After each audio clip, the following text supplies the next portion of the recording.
Kamishona w'ebyengenda hamwe n'ebyiruka Winston Katushabe niwayabembire team ebwina abebembezi hamwe n'aba taxi omuru Bushenyi kandi agizire ngu tubaragaruke kuhereza basi yona route chat batabandize kwebuza aha batura n'abebembezi becyanga. Basi zikiza zazo myanya y'itaxi eri kukoreramu basi zataka kupakira abantu abitaxi yakubene etwara kandi zapakira zitari mu buteka zitakupakira mushaha atutube turiya okutwahora mu hari basi ezindi companies ezindi zinze yongera kwizo muri shaka twayitere nduru nk'aba taxi twahandika tabonekaraka twamuhereza nshonga zitu twahandika ministry of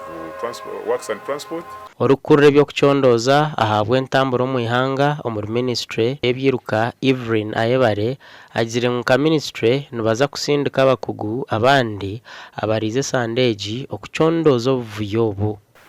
na nafuna information nangwa ya basi zini kubanzija kunuya mzingahi mzirgaisha zingahi na mzirgaisha zingahi so byone biza kwija hamwe tutame n'abakuru bitu aba tubirabemo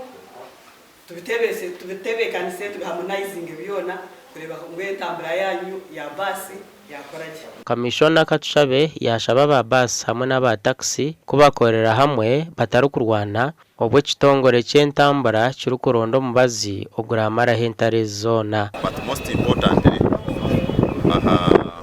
maribyo abatamwitirizaga nabo twashara mungu za kufuna meeting endijo kwa kashatu ministry nsakusindika team ya technical people byara insensing bije bastamena team local leadership fear nabakama babasa na batax abantu bino kutina pa company mpangiriyo ne bataha uride bababugambira no mu kiciko tuzakukagira tawusi.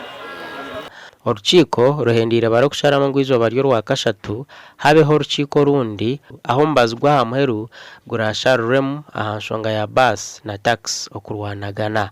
gasha kwa Abraham Mugansi.